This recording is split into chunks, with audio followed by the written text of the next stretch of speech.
Okay, I've donned my focus helmet and loaded it up with 2 tall boys of concentration juice. And I have my browser open to the Wiki of DC Comics base in case I miss a reference. I have a whiteboard to help me keep track of the interrelationships between the alternate realities. I am finally ready to read Grant Morrison's Multiversity. This is a comic that's been 5 years in the making. And true, I have spent most of that time griping about how these lazy jerks need to finish the damn thing. But all is forgiven. It's finally here.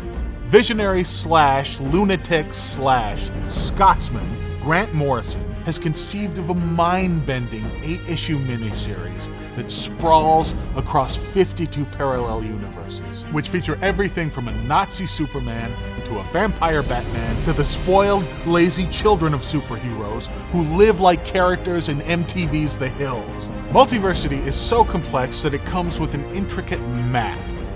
Always a good sign as far as I'm concerned. And it doesn't just re-examine the standard pantheon of the DC universe. It pulls in characters from old World War II era DC comics, old Fawcett comics, old Charlton comics, Jack Kirby's Commandy, Captain Carrot.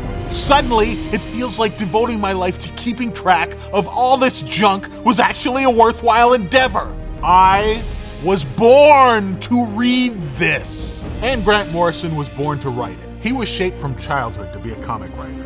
From the time he was 6 and it's all clearly spelled out in Flex Mentallo number 2. I don't have to rehash it now. Some writers approach costume do-gooders with disdain. It's all just childish, quasi-fascist escapism to them. Alan Moore. But Morrison fervently believes that we need superheroes, that there's a good reason that humankind dreamed up this archetype. He's also the best person for the job because he really, really, really believes in superheroes. He's convinced that his scribblings can bring things into existence. When his comics get self-reflexive, when he has his characters speak directly to readers, he isn't winking at you or breaking the fourth wall. He's convinced that this primary colored pulpy stuff is actually happening on some level. Don't believe me? Just listen. Magic works. And when I started doing the comic, I found that you could actually make magic happen by writing things and changing the operating system of the universe. Changing the operating system?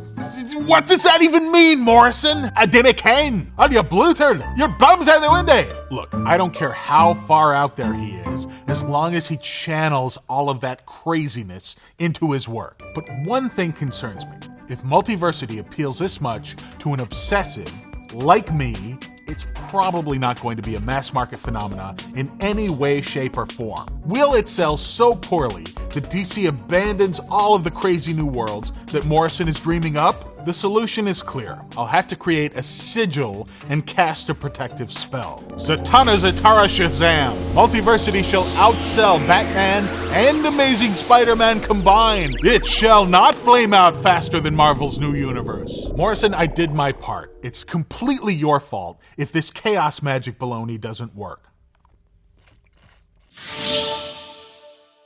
What's your favorite Grant Morrison comic? Doom Patrol? Invisibles? All-Star Superman? Were you able to follow the storyline in Final Crisis? If so, can you please explain it to me in the comments?